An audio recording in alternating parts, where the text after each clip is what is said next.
इस वीडियो में हम ये सीखने की कोशिश करेंगे कि हम फंक्शन को कॉल करें लेकिन पॉइंटर के साथ। इसको देखने के लिए हमने क्या किया, हमने दो फंक्शंस यहाँ पर डिक्लेयर किए हैं। यहाँ पर लिखें एक और इस फंक्शन का नाम है ऐड।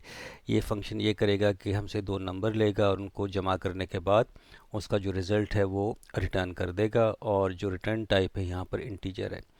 इसी तरीके से हमारे पास एक और फंक्शन है जिसका नाम है फैक्टोरियल, और इसके रिटर्न टाइप इंटीजर है, और ये वो कोड है जिसकी मदद से जो भी नंबर हम फैक्टोरियल फंक्शन को देंगे उसको इवेलुएट करेगा और उसका फैक्टोरियल रिटर्न कर देगा। अच्छा, ये तो दो फंक्शंस हो गए जो, और हमें ये भी पता चल गया कि ये दो फंक्शंस क्या करेंगे। लेकिन अब हम इन दो फंक्शंस को कॉल करेंगे यूजिंग ए पॉइंटर। ये काम करने के लिए हमें क्या करना पड़ेगा, हमें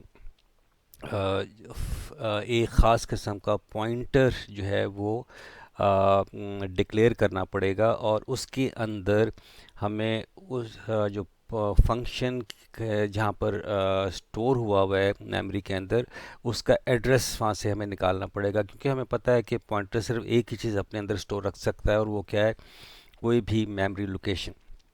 ठीक है, तो ये काम करने के लिए अब यहाँ पर देखें, यहाँ पर ये दो फंक्शंस जो हम लोगों ने लिखे थे उनके लिए हमने यहाँ पर जो है वो पॉइंटर वेरिएबल डिक्लेयर किए।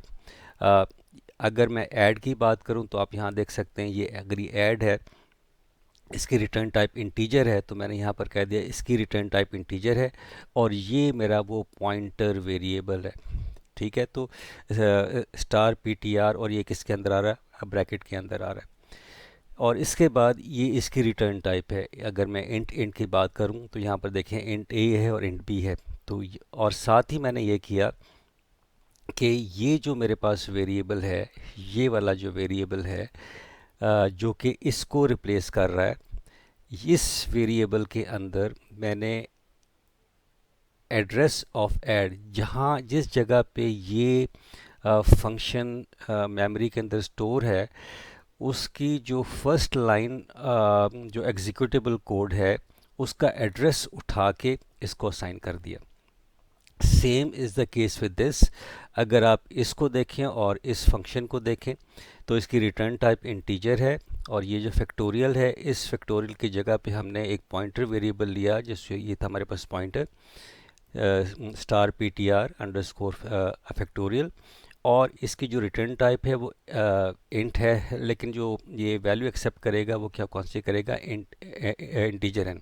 तो यहाँ पर हम लोगों ने इंटीजर जो है इसको बता दिया कि इसके अंदर जो वैल्यू जाएगी वो इंटीजर जाएगी। और साथ ही साथ हम लोगों ने एक काम ये भी कर दिया कि जो फैक्टोरियल की जो फर्स्ट लाइन का जो कोड है, इसका जो भी मेमोरी एड्रेस है उसको हमने साथ ही असाइन कर दिया इस पॉइंटर वेरिएबल को। ठीक है, तो ये दो तरीके हमारे पास, दो डिक्लेरेशन हो गई पॉइंटर वेरिएबल की। अब इनको सिंपली कॉल कर लेते हैं।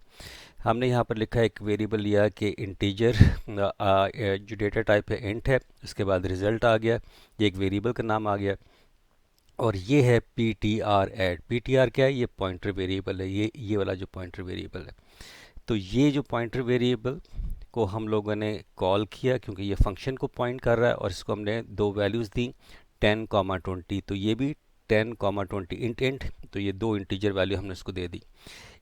ठीक है, ये फंक्शन कॉल हुआ, और कॉल होने के बाद ये जो फंक्शन है ये इवेलुएट करेगा, इसका जो रिज़ल्ट है वो किसको असाइन कर देगा, रिज़ल्ट को असाइन कर देगा। और यहाँ पर हमने क्या कर दिया, result is equal to result, ये मैसेज आ गया, ये प्रॉम्प्ट आ गया, और ये उसके जो रिज़ल्ट ने रिटर्न की थी वैल्यू यहाँ पर डिस्प्ले होगी। और same is the case with this, कि जब हम यहाँ पर हम लोगों ने सिंपली क्या किया, ये पॉइंटर जो फंक्शन था उसको हम लोगों ने कॉल किया और उसको वैल्यू दी 5, और फिर ये